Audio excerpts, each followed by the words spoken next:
오늘 하나님의 말씀은 이사야서 39장 1절에서 6절입니다. 지난주에 이어 히스기야 왕의 치유의 말씀을 가지고 우리가 함께 은혜를 나누겠습니다. 이사야 39장 1절에서 6절까지 말씀을 교독하겠습니다. 하나님의 말씀입니다. 그때에 발라단의 아들 바벨론 왕 무로닥 발라단이 히스기야가 병들었다가 나았다함을 듣고 히스기야에게 글과 예물을 보낸지라. 히스기야가 사사들로 말미암아 기뻐하여 그들에게 복을 참고 곧 은금과 향료와 보배로운 기름과 모든 무기고에 있는 것을 다 보여주었으니 히스기야가 궁중의 소유와 전 국내의 소유를 보이지 아니한 것이 없는지라. 이에 선지자 이사야가 히스기야 왕에게 나와 묻되 그 사람들이 무슨 말을 하였으며 어디서 왕에게 왔나이까 하니 히스기야가 이르되 그들이 원방 곧 바벨론에서 내게 왔나이다 하니라. 이사야가 이르되 그들이 왕의 궁전에서 무엇을 보았나이까 하니 히스기야가 대답하되 그들이 내 궁전에 있는 것을 다 보았나이다. 내 창고에 있는 것으로 보이지 아니한 볼이 하나도 없나이다 하니라. 이사야가 히스기야에게 이르되 왕은 만군의 여호와의 말씀을 들으소서. 보라, 이르리니 내 집에 있는 모든 소유와 내 조상들이 오늘까지 쌓아둔 것이 모두 바벨론으로 옮김바 되고 남을 것이 없으리라. 여호와의 말이니라. 아멘. 오늘은 그렇게 하나님의 은혜로 병고침을 받은 히스기야가 15년의 삶을 연장을 받았는데 왜 그 은혜가 그의 삶에 있어서 계속된 복이 되지를 못했을까? 하나님의 응답을 받았는데 그 응답이 그 순간으로 멈추고 계속된 복으로 남지 못한 이유를 보고 우리를 돌아보려고 합니다. 자, 지난주 말씀을 좀 생각해 봐야 되지요. 38장 1절 말씀 우리 같이 읽겠습니다.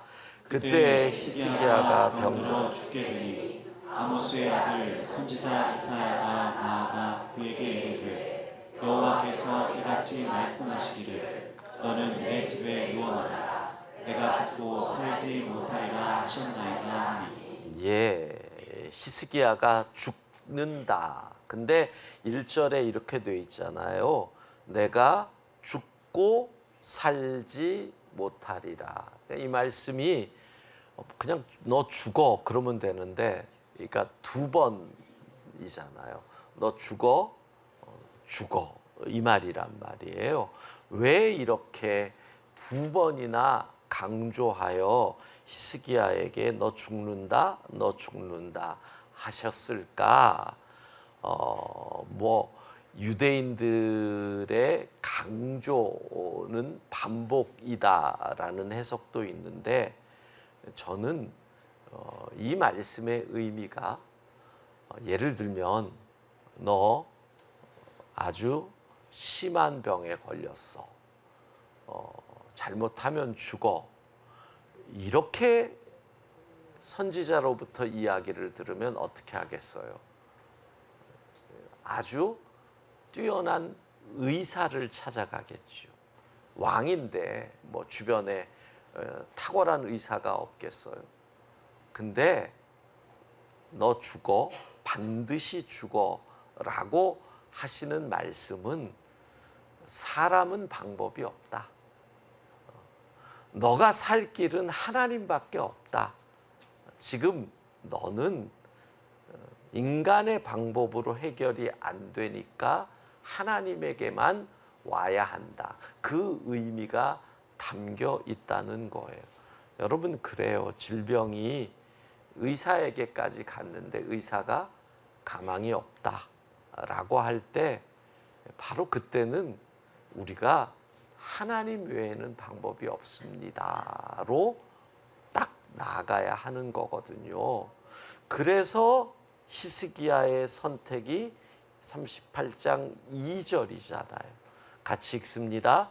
히스기야가 얼굴을 여호와께 기도하여. 예, 얼굴을 벽으로 향한다. 벽으로 향한다. 예, 이 벽으로 향한다는 것의 의미를 이렇게 우리가 얘기했죠. 벽, 그러니까 다른 건 안 보겠다는 거예요. 왕이니까 의사도 있을 거고 신하들도 있을 거고 왕비도 있을 거고 그들 말 안 듣겠다. 오직 주님만 바라보겠다. 이런 의미가 있어요. 자, 그러면 내가 얼굴을 여기를 바라본다. 벽을 바라본다는 것은 반대로 내 등 뒤에 뭐가 있느냐라는 거예요. 나는 주님을 향하기 때문에 세상의 소리에 등을 돌린다. 바로 그런 의미라 그랬죠. 세상은 뭐라 그래? 너는 끝이다. 너는 가망 없다. 이 질병은 치유가 불가능하다. 네 자식은 아무리 그래도 안 변한다. 이런 얘기. 나는 그 소리에 귀를 기울이지 않겠다라는 거예요. 그리고 또 한 가지 의미가 있는데 벽이라고 하는 것은 결국 뭐예요? 내 힘으로는 해결 못한다라는 거잖아요. 그러니까 그 벽을 넘을 방법이 없는 거예요. 우리의 문제 그런 거잖아요. 나의 수입으로는 해결할 수 없는 채무가 있다. 그러면 그게 벽이에요. 내 자식 아무리 얘기해도 게임 중독 벗어나지 못할 것 같아요. 그러면 이것도 벽이에요. 내 힘으로 넘을 수 없다는 거예요. 그때 그 벽에 내 이마를 갖다 대고 하나님 넘게 해주세요. 하나님의 은혜로 넘겠습니다. 넘기 원합니다. 이게 바로 히스기야의 기도였다. 지난주 말씀이지요. 그래서 오늘 우리의 모든 문제를 놓고 먼저 여러분의 기도의 제목들을 놓고 여러분의 벽을 앞에 대고 하나님 앞에 우리 함께 같이 기도할 것입니다. 찬양하고 오직 예수뿐이네. 찬양하고 기도하시고 오늘 본문으로 넘어가겠습니다.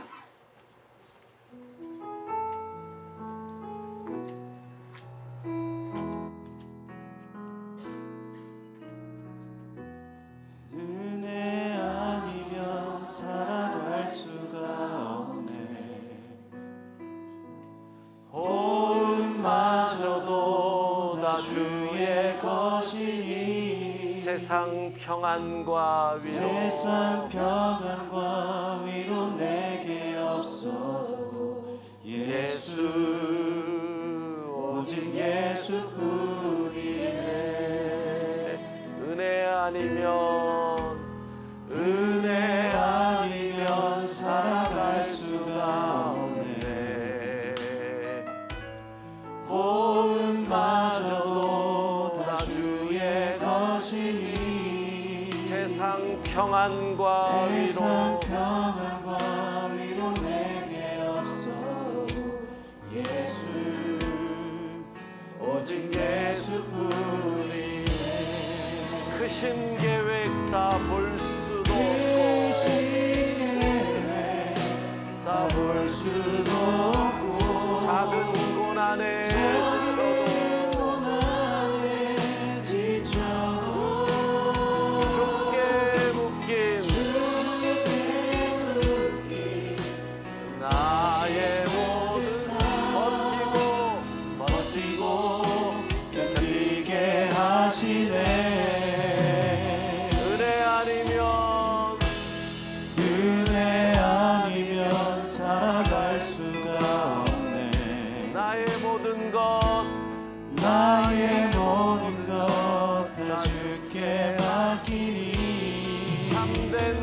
평안과 참된 평안과 위로 내게 주신 주 예수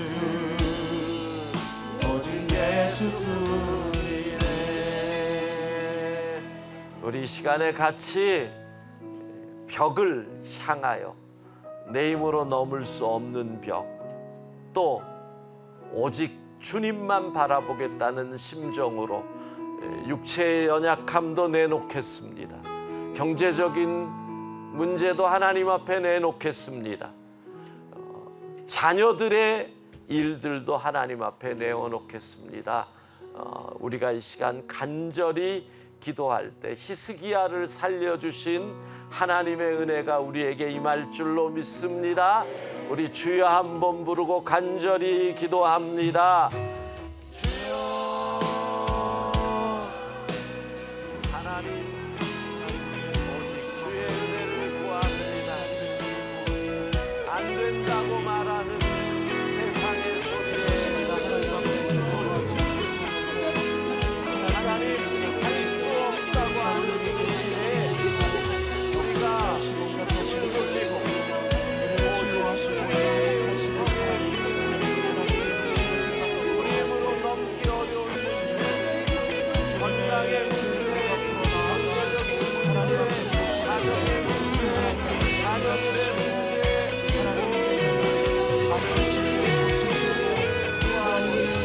하나님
은혜 아니면 살아갈 수가 없네. 호흡마저도 다 주의 것이니 세상 평안과 위로 내게 없어도 예수 오직 예수뿐이 크신 계획 다 볼 수도 없고 크신 계획 다 볼 수도 없고 작은 고난에 지쳐도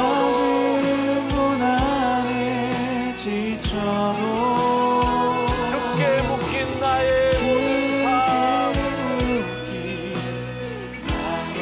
모든 삶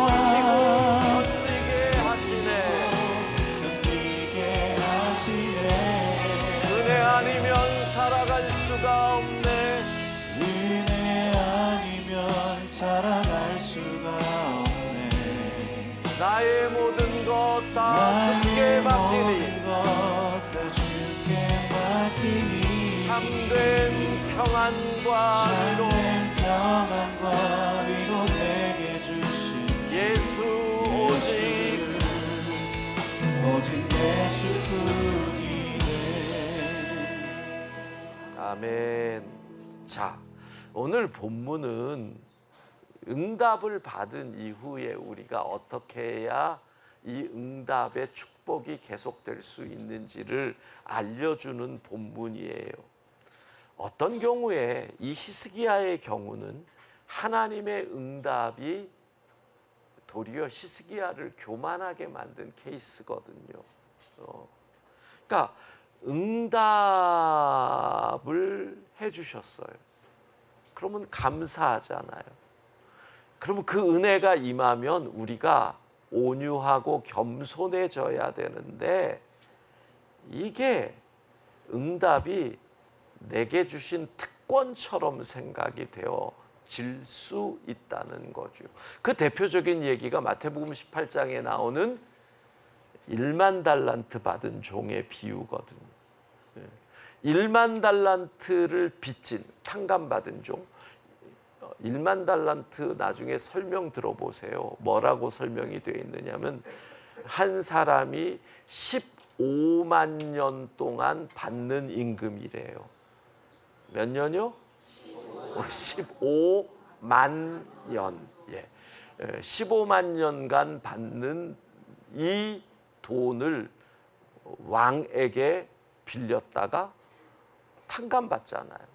얼마나 간구해요. 살려만 주시면 제가 다 갚겠습니다. 갚긴 뭐 갚겠어요. 무슨 능력으로. 근데 긍휼히 여겨서 탕감을 해주잖아요. 근데 어떻게 해요? 100데나리온 자기에게 빚진 사람을 탕감하지 않고 감옥에 가둔단 말이에요. 여러분 왜 이런 일이 생겼을까요?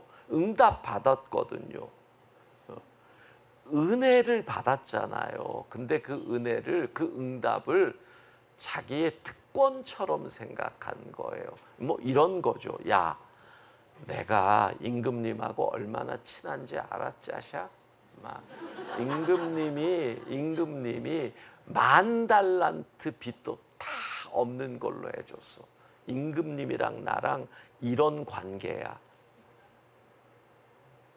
은혜가 자기를 교만하게 만드는 특권이 되는 거죠. 그러니까 함부로 하게 된다는 거예요. 임금이 얼마나 나를 신뢰하는지, 난 더 이상 채무자 아니다. 너 빨리 내 거 갚아. 나는 왕과 친해. 나는 특별해. 이렇게 됐단 말이죠. 이게 바로 히스기야에게 나타난 거예요. 오늘 본문 보면 히스기야가 응답을 받고 그리고 병이 나았단 말이에요. 그랬더니 바벨론 왕이 축하 사절을 보내는 거예요. 그러니까 기분이 좋아요. 지금 아수르는 사실 이 사네립이 패배함으로 제국에서 지는 해가 됐고 바벨론은 새롭게 떠오르는 신흥 강자거든요. 그러니까 바벨론 왕이 자기에게 축하 글과 예물을 보내니까 너무너무 기분이 좋은 거예요. 내가 이런 사람이야. 자랑하고 싶은 거예요. 그러면 어떻게 해요? 성경을 읽어보면 내가 재산이 이 정도 돼. 우리 나라의 무기가 이 정도 돼. 다 보여줬다고 나오잖아요. 자기를 내세우려고, 자기를 내세우려고 그랬단 말이에요. 자, 여기서 성경이 이 일을 어떻게 해석하는지를 아셔야 돼요.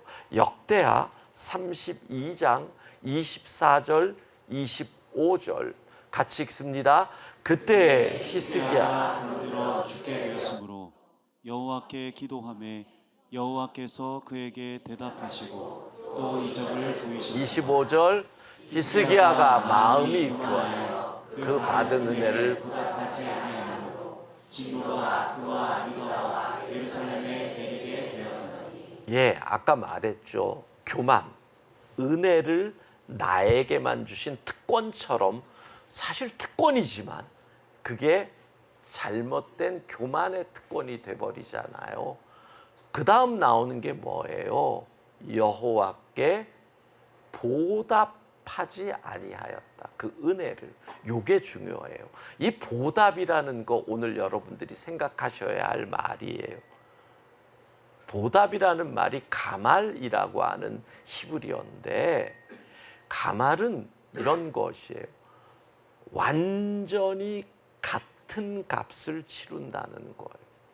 그러니까 내가 누군가에게 은혜를 입었어요. 그 은혜가 100만 원어치면 나는 100만 원으로 보답하는 게 이게 그 단어의 의미예요. 그러니까 정당한 대가를 치른단 말이 그 뜻이에요. 근데 그 보답을 안 했어요. 자, 히스기야가 어떤 하나님의 은혜를 입었는지 첫 번째는 뭐예요? 병에서 고쳐주셨잖아요. 그 다음에 두 번째 뭐예요? 아수르 왕 사네립이 공격해 왔을 때 하루아침에 하나님이 그들을 멸하셨거든요. 이사야 37장 36절 같이 읽습니다. 여호와의 사자가 나가서 아수르 진중에서 18만 5천인을 쳤으므로 아침에 일찍이 일어나 본즉 시체뿐이라. 하나님이 하신 일이거든요. 이게 하나님이 하셨어요. 그리고 사네립은 그 다음에 돌아가서 쿠데타가 일어나서 왕위에서 쫓겨나서 죽고, 아수르는 그리고 나서부터 점점 패망으로 가고 바벨론이 신흥 강국으로 제국이 된단 말이에요. 보세요. 하나님이 베푸신 은혜가 그거예요. 개인적으로는 나의 병을 고쳐주셨어요. 국가적으로는 우리 나라를 완전히 살려주셨어요. 그러면 보답, 정당한 대가를 치르려면 어느 정도를 해야 되냐고요. 그러니까 그의 죄가 뭔지를 생각해야 돼요. 하나님이 원하시는 건 뭐예요? 영광을 하나님께 돌리라. 잊지 마셔요. 영광을 하나님께 돌려라. 그러니까 이렇게 했어야죠. 최소한 바벨론의 사자가 왔을 때 어디로 가야 돼요? 예루살렘 성전에 가야지요. 그리고 여호와께서 하신 일을 간증해야지요. 하나님께 영광을 돌리고 찬양을 해야지요. 그러니까 보답하지 않았다는 말의 뜻은 딴 게 아니에요.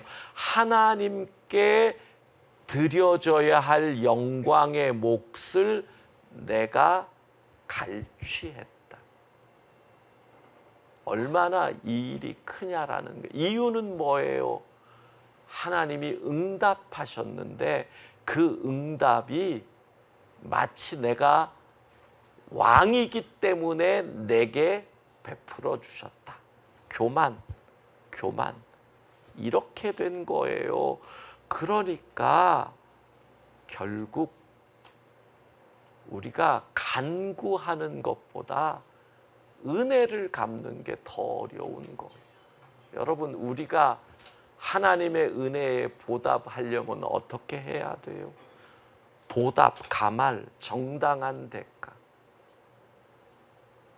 어떻게 해야 되냐고요. 나를 살리기 위해, 구원하기 위해 하나님이 하나밖에 없는 아들을 주셨잖아요. 그거 어떻게 갚으실래요? 정당한 대가를 취해야 된단 말이에요.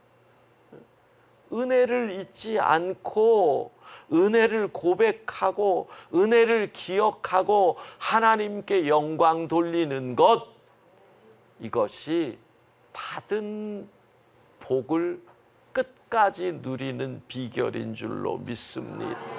조금만 잘못하면 교만해져요. 내가 잘나서 내가 잘나서, 내가 뭐를 해서 그런 줄 아는 거예요. 저는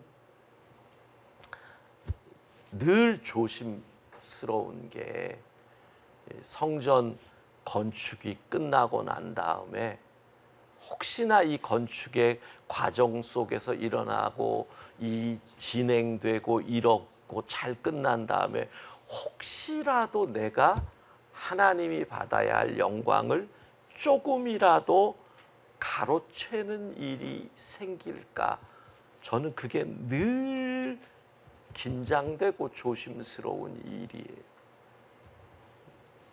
제가 그걸 긴장하고 조심스러워 한다 그래서 여러분들이 굳이 채찍을 드실 필요는 없어요. 제가 하나님 앞에서 알아서 할 테니까.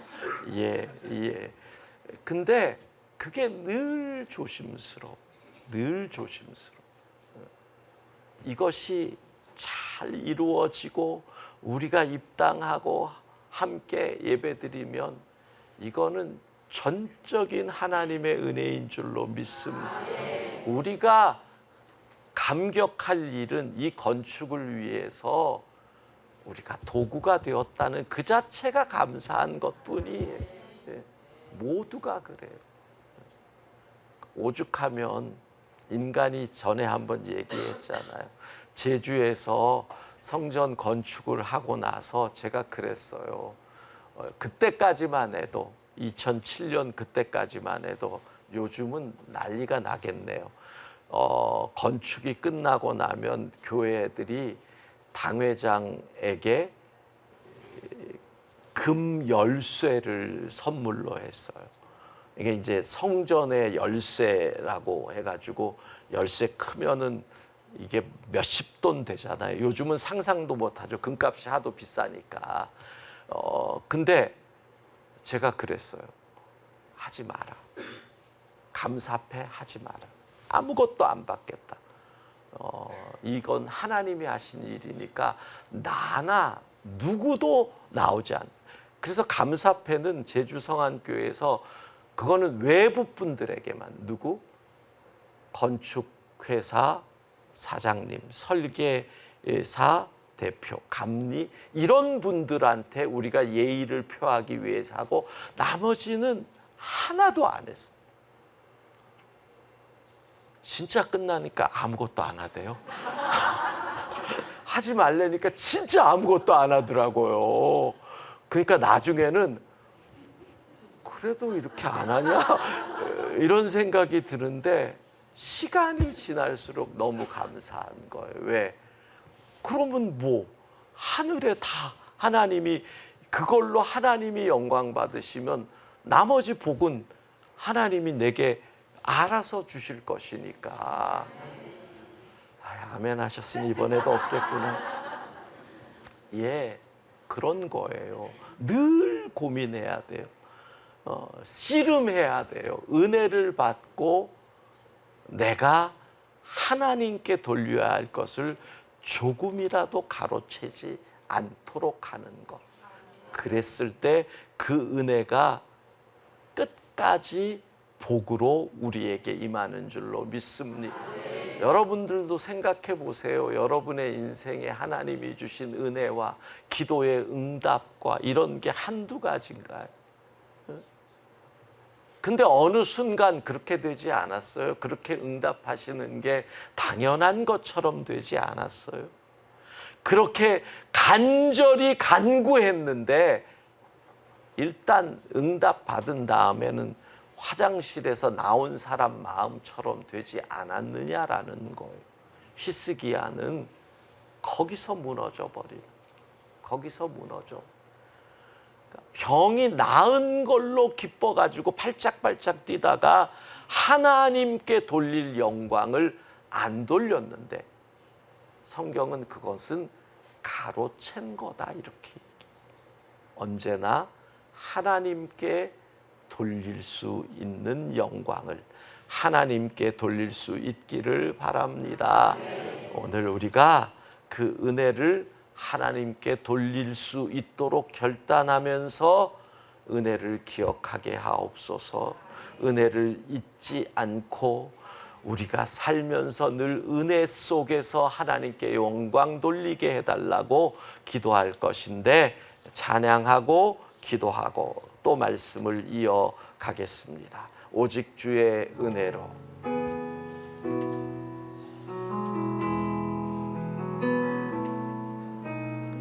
오직 주의 은혜로 지금 여기 서 있네.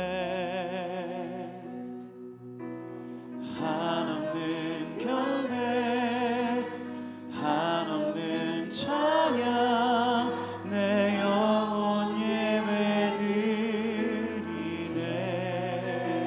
나를 위해 이 땅에 나를 위해 이 땅에 오신 주의 그 은혜 오신 주의 그 은혜 십자가 고통 십자가 고통 이기신 주님 그 은혜 어찌 주네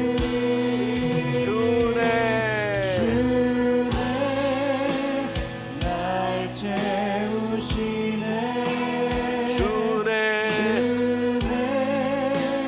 보게 하시네 살아가는 동안 은혜로만 살리 십자가 주 은혜 날 채우시네 주는 날 채우시네 주는 보게 하시네 살아가는 동안 은혜로만 살리 십자가 은혜로 우리 함께 기도하십시다. 여러분 인생 살아오면서 주께 받은 은혜 그 은혜를 당연한 것으로 여기지 않게 하시고 그 은혜를 기억하면서 감사하면서 그 은혜를 어찌 갚을까를 고민하며 살아가게 해달라고 그 은혜가 당연한 것이 되는 순간 은혜는 우리를 교만하게 만들어 버린다는 것 기억하면서 하나님 기도할 때 응답해 주셨습니다. 힘들다고 할 때 세임 주셨습니다. 외롭다고 할 때 친구 되어 주셨습니다. 은혜 잊지 않고 은혜 감격하며 그 은혜를 보답하는 우리의 삶이 되게 해달라고 우리 같이 기도합니다. 자비하신 하나님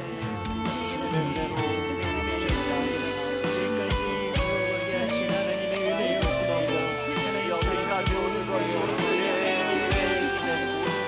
하나님 그 은혜는 당연한 것으로 여기고 있는 것이 아니니 우리를 돌아보게 하여 주옵소서.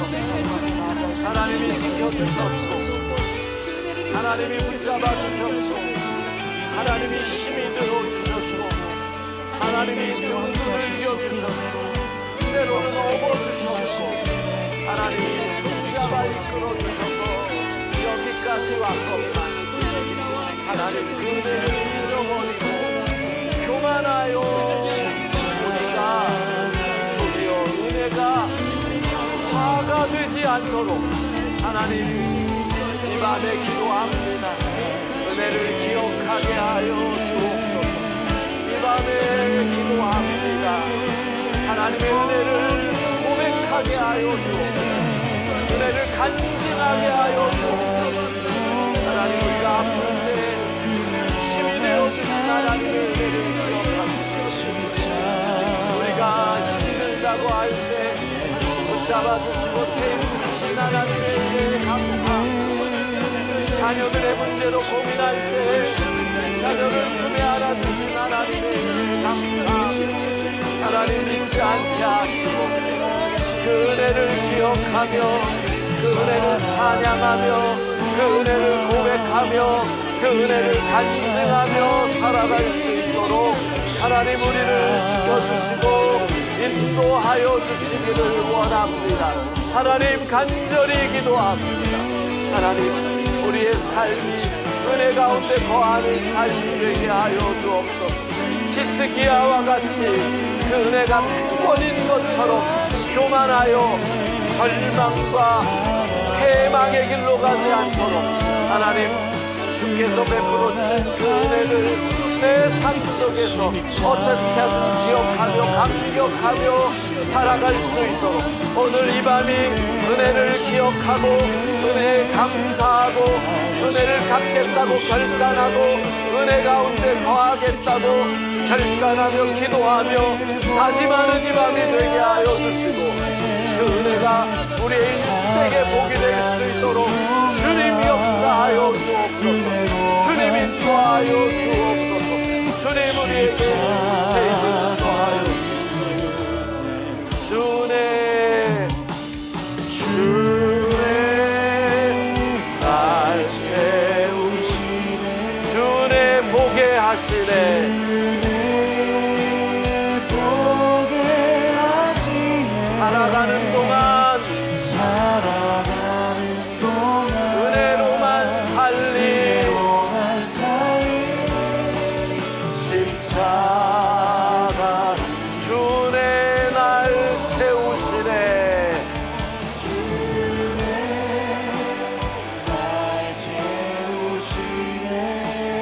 주네 보게 하시네. 살아가는 동안 은혜로만 살리 십자가 은혜로. 주네 날 채우시네. 주네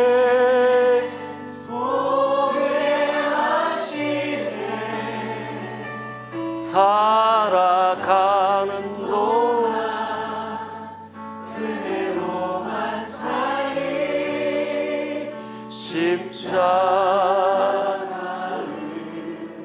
은혜로. 그러니까 은혜를 특권처럼 여겨서 살면 그게 교만이 되고, 그것은 히스기야에게 임했던 그 화가 내려오게 되거든요.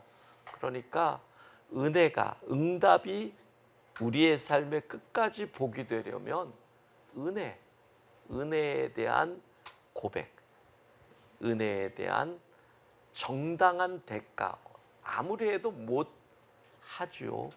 만입이 있다고 그 은혜를 다 찬송할 수 있겠어요?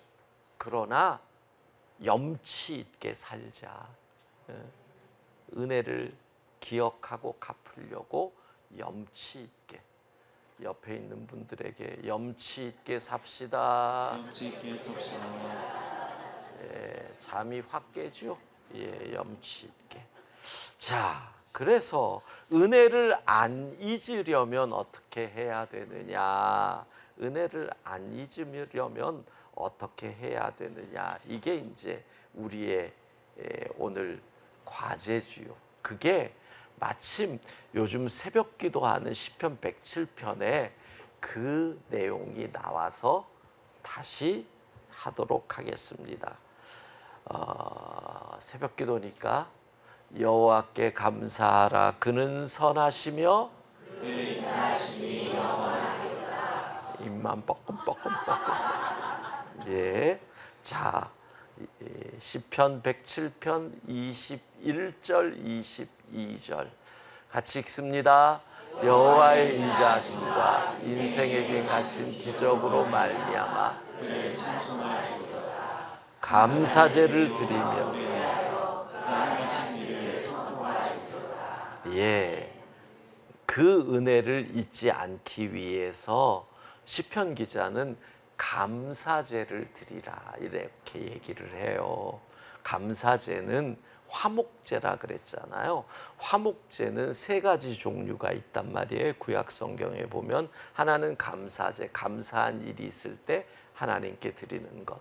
또 하나는 자원제, 내가 서원하거나 하나님과 무슨 약속하는 서원제, 서원하는 일이 있을 때 드리는 서원제도 화목제 가운데 하나예요. 그리고 세 번째가 낙헌제, 자원제. 그냥 특별한 일이 있는 게 아닌데 생각해 보니 하나님의 은혜가 너무 감사해서 그냥 하나님 앞에 제물을 바칠 때 이 자원제, 낙헌제 이 세 가지가 화목제란 말이에요.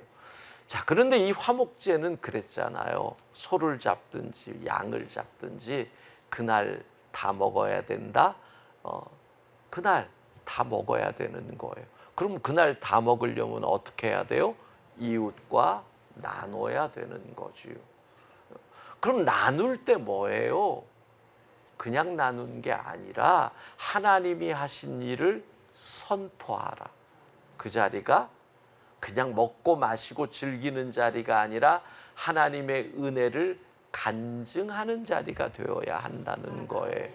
그래서 제가 그랬잖아요. 우리 교인들 보면 자녀가 결혼식 끝나고 나면은 셀 식구들이나 내가 봉사하는 부서나 남녀 전도회 분들에게 떡을 이렇게 돌리기도 하고 호두 과자를 돌리기도 하고 그러더라고요. 장례식이 끝나도 또 그렇게 하기도 하더라고요. 그거 다 일종의 감사제인 거예요. 감사제. 근데 그거는 안 하더라고요. 요 시편 107편 21절 거기는 뭐예요? 질병을 고쳐주신 다음이죠. 질병에서 고침받은 분들은 아직 수술하고 와서 떡은 먹어본 적이 없어요. 저도. 근데 여러분 그렇잖아요. 질병 이후에 그때 얼마나 많은 분들이 기도해줘요. 정말 기도 많이 할 거요. 물론 차이는 있어요. 결혼식이나 장례식은 봉투를 주고받죠. 그렇잖아요. 조의금, 축의금. 그러니까 떡을 해요. 근데 질병은 뭐 웬만해 가지고는 봉투가 오고 가는 경우는 없죠. 근데 여러분 뭐가 더 간절해요? 질병이 더 간절하죠. 그럼 그 질병에서 치유되는 게 얼마나 큰 은혜예요. 근데 그때는 별 감사제가 없더라는 거예요. 그러니까 은혜를 잊지 않으려면 감사제를 드려라. 성경은 그렇게 얘기하는 거예요. 자, 이 감사제라는 말이 원어로 보면 토다라는 말인데 이 토다라는 말의 이 원형이 야다라는 말이에요. 그러니까 야다라는 말은 손을 뻗어 가리키다라는 거. 그러니까 사람들 앞에서 내가 손을 뻗어 하나님이 하신 일입니다. 또 이 야다라는 말은 공개적으로 인정한다. 그러니까 감사제는 재물을 끌고 나와서 모든 회중 앞에서 이 재물을 잡으면서 하나님이 나를 살리셨습니다. 간증하는 거거든요. 공개적으로. 그러니까 여러분들이 은혜를 입었으면 감사제를 기억해야 돼요. 그래야 이 은혜가 변질되지 않는다는 거예요. 할렐루야. 떡이 늘어나나 안 늘어나나 제가 볼 거예요. 히브리서 13장 15절 16절 같이 읽습니다. 그러므로 우리는 예수로 항상 찬송의 하나님께 드리자. 이는 그 이름을 증언하는 입술의 열매이라. 오직 선을 행함과 서로 나누어 주기를. 하나님은 이 같은 제사를 기뻐하시느니라. 제사가 두 개가 있대잖아요. 하나는 예수로 말미암아 항상 하나님께 찬송의 제사를 드리는 것. 예배, 예수로 말미암아 우리가 드리는 예배가 가장 원형의 제사죠. 예배죠. 그 다음에 뭐예요? 또 다른 예배가 있대잖아요. 선을 행함과 서로 나누어 주기를 잊지 말라. 하나님은 이 같은 제사를 기뻐하시느니라. 그러니까 선을 행하고 서로 나눠주는 게 하나님께서 인정하시는 예배라는 거예요. 그러니까 감사제. 은혜를 받았으면 감사제로 고백하고 나누고 그때 그 은혜가 우리에게 변질되지 않고 이어지는 영원까지 이어지는 복이 될 줄로 믿습니다. 여러분 이번 주 맥주감사절입니다. 지난 6개월 지켜주신 하나님의 은혜를 기억하며 여러분들이 하나님의 은혜에 감사하며 나와야 할 것입니다.